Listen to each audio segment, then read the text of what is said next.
Մեթյու Հենրի, ամենօրյա ընթերցանություն, օր հունվարի 12։ Ահա մեր Եհովա Աստվածը մեզ ցույց է տալիս իր փառքը եւ մեծությունը, եւ նրա ձայնը լսում ենք կրակի միջիցը։ Այսօրը տեսանք, որ Աստված մարդի հետ խոսեց եւ մարդը ողջ մնաց։ Երկրորդ Օրինաց 5-րդ գլուխ 24-րդ խոսք։ Եվ մենք տեսանք նրա փառքը, Հոր միածնի փառքը։ Այս փառքը չի վերաբերում առաջին հայացքից երևացողին, այլ այն բանին, ինչը նրանց տեսածից բանականորեն եզրակացվել էր։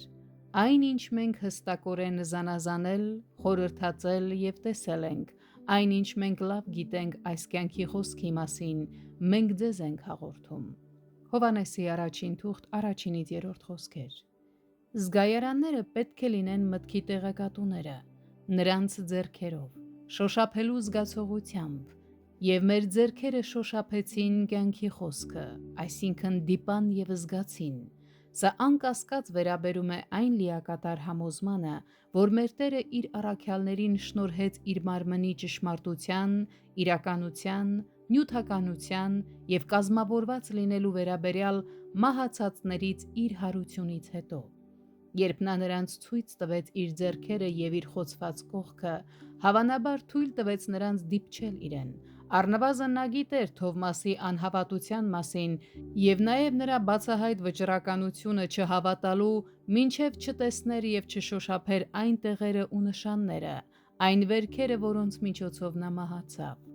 Ուստի հաջորդ հանդիպման ժամանակ նա կանչեց Թովմասին մյուսների ներկայությամբ նրա անհավատության հետաքրքրասիրությունը բավարարելու համար, եւ հավանաբար մյուսներն էլ նույնն արեցին։ Մեր ձեռքերը շոշափեցին կյանքի խոսքը։ Անտեսանելի կյանքն ու խոսքը չարհամարեց զգայարանների վկայությունը։ Զգայարանները իր տեղում եւ իր սահմաններում այն միջոցներից է, որ Աստված սահմանել եւ որ Տեր Քրիստոսը գործածել է մեր ճանաչողության համար։ Մեր Տերը հոգ էր տարել հնարավորին չափ բավարարելու իր առաքյալների բոլոր զգայարանները, որպեսզի նրանք աշխարհի առաջ լինեին նրա առավել վստահելի եւ հավաստի վկաները։